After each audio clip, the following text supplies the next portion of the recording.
So I'm here at our community park that they're renovating, right?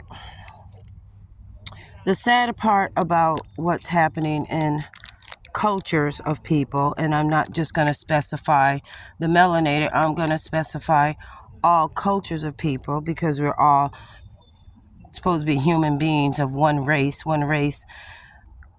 classifications, ethnicity, ethnics, whatever. But this is the reason why we can't have shit in our community. This is a whole someone discarding whatever this is.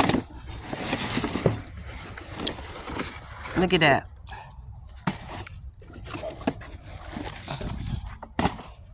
This makes no sense.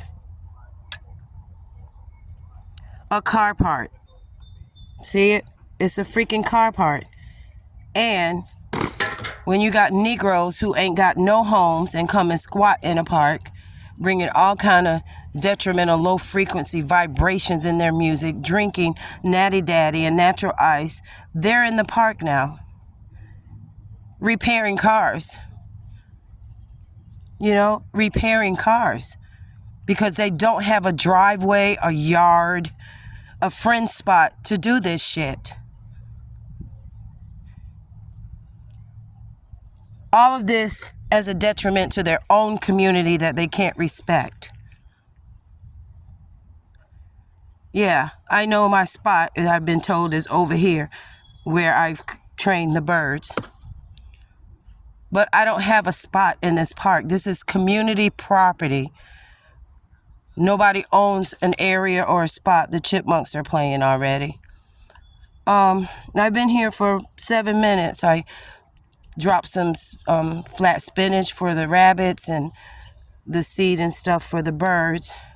They're all flying away, as you can see.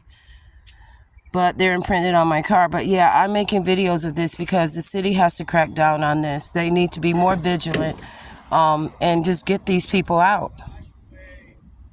There have been brake pads. I still have a hypodermic in my car.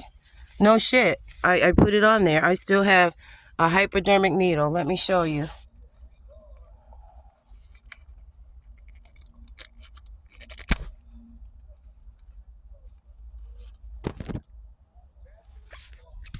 Here's a full-blown hypodermic needle.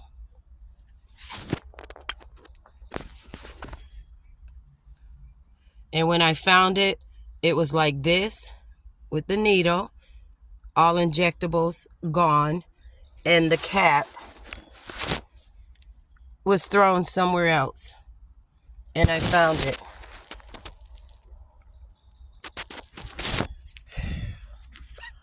I'm not even going to say we need to do better because it's not we need to do better. It is a certain quadrant, about 2% of our community who just won't fucking grow up. Don't know how to be in their 50s and beyond and come out here with the new kicks on their feet. The low frequency music, the low frequency beverages of Natty Daddy and natural ice and whatever weed concoctions or whatever else they're doing and putting in their bodies. That further brings them to be low frequency to think that they can come in a community park and work on vehicles and discard of the parts in the park on people's tax dollars. We can't have nothing.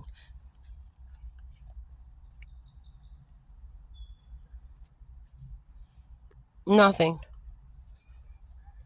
My son's graduation cap tassel. The first air freshener when I got this car in 2010, March 10th of 2010. My grandson's, when he was 3, Dr. Seuss beads, red and white. My Zoe, who passed, in angel wings. My daughter's sailor anchor from the Navy, and she knew I loved giraffes. This is actually anklet, but I put it here. My brother made this, last thing he made, for a good friend of mine, Big Brother Mark, but I forget to keep it. Give it to him. And then this right here is when I had to Rock'em Sock'em Robot a man. I lost one of my Black Power earrings that night, so I figured, let it ride. Yeah, but this is it. a collective. It only takes a few to destroy for many. Peace be with you, in you, and on you always. Do good to be good to live good. And you have the right to stand your ground, because the mental health of people. Oh yeah, by the way, speaking of mental health, this is my new read. And I'm adding other books to my collection. But this is my new book to read. A Grammar of Power and Psychotherapy, Exploring the Dynamics of Privilege. It's by Mylene Forrest. And this is she. And she is a Swedish psychologist and psychoanalyst living in the world's northernmost town of Hammerfest, Norway. She has worked for a decade at local hospitals, psychiatric outpatient units, and also a busy private practice. One of my second jobs or side hustles, I worked for the Greater Association Mental Health Association. They were out of Worthington Street. They're now known as MHA. Bad experience. The reason why I have post-traumatic stress disorder is because MHA told the police that I was trespassing doing wound care on my brother when their own RN refused to do so after he had a major surgery. And his whole belly button and area was split open. And that's how Bay State put him out instead of sending him to rehab, to nursing, skilled nursing. That's what he needed, not back to the group home. But long story short, I worked for that organization in the summers and after my kids came back from summer, per diem, a lot. For almost 10 years, I worked in the house on Lloyd Avenue in Springfield.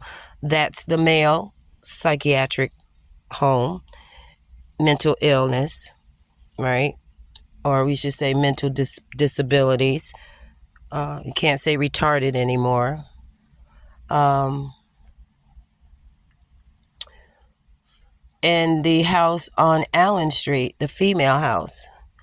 And let me tell you, it was always a zoo. It was always understaffed. I was often there by myself. But I did it because I could have empathy for a community of people. Yeah, I might have did it for the job. But once I was in there, my commitment to give 100% of who I am, and I read the case files of each patient. I did that so that I'd have a better working relationship one-on-one with them, as opposed to listening to the other staff members tell me who they were. I could actually pull their file on premises, locked up, and familiarize myself with that specific person, what their needs, what their behaviors, distinct positive or negative, would be, to ensure that when I'm at work, that I am giving them the best care that I can based on their own unique personality and psychiatric profile. That's due diligence. I do that with everything. I sit in my car like a little goldfish in a fishbowl. I write, I read, I study. I just put and pour into myself, because I'm not limited to just be in one spectrum or sphere of my brain. My brain is all encompassing. It's everywhere all the time. So when it's hungry and thirsty, I feed it knowledge. And that requires picking up a book. And I have to say this because there was a podcast I always watch, and I support them. They actually have a business that they promote, and they have very, very good CBD products, and that's the shout out that I'll give.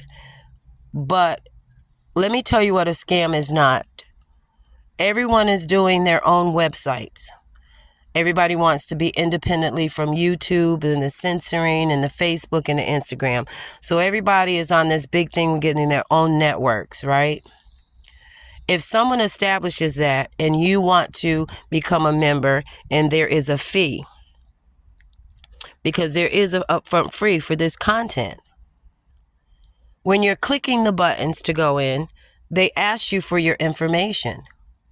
You do a login name, you do a password, and you also have the opportunity, on most, required that you do reoccurring billing on either the debit or the credit card that you surrender on that site.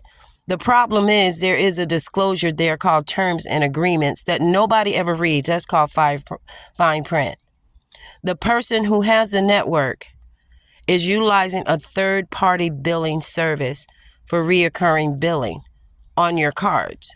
But if y'all would stop and read the fine print, should something go wrong and you're having a problem with unsubscribing from that specific service set up on reoccurring billing, and this is from me having working knowledge of how this works as working for a third-party biller.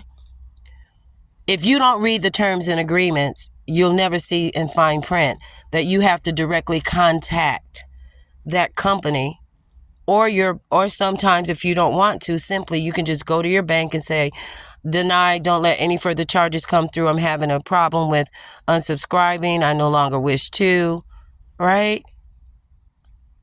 But we don't read. Doing our damn ancestors a disservice who were denied the opportunity to read and write. You had one token melanated person who was given certain scriptures from the Bible, which were suppressive ones for control. They were read too.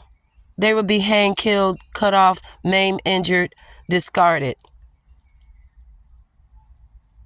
if they were caught reading or writing. And you mean to tell me that off the backs and the trees of their backs and the whippings and the lynchings and all the abuse that they endured, that we who have the privilege, did not, won't pick up a book and read it? We'll scan something and say we know something, but we don't know the background. We haven't done any research. We don't know the beginnings, the middle, or the end, or the aftermath of anything. Not putting myself in that category because I am accomplished in my wisdom and knowledge. So can't nobody knock me off my pedestal. And that's not bragging. That's called due diligence over my person. As we grow older into particular ages and stages of life, we should be applying our gift and talent to read and write, comprehend, and research to be able to consolidate this and pass it to the generations behind us, and then give them the reference points where this information comes from in support. But then always say to them, don't believe me, do the research yourself. So I don't want to hear nothing else about people scamming you, because while you was over there trying to get content and in such a hurry and a rush, that as you were click, and surrendering all your information, including financial information, to a site for reoccurring billing, that if you don't read the fine print, you don't know what the hell to do when you don't want it anymore.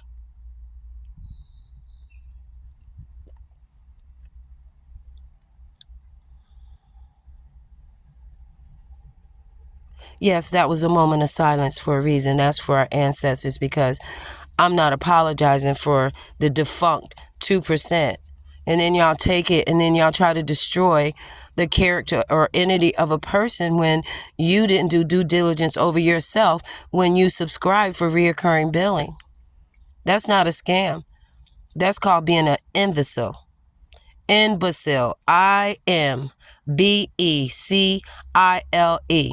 It means a stupid person. But I added another active verb on that. A very stupid person. It should be modified. And if it hasn't, I have. It's a very stupid person.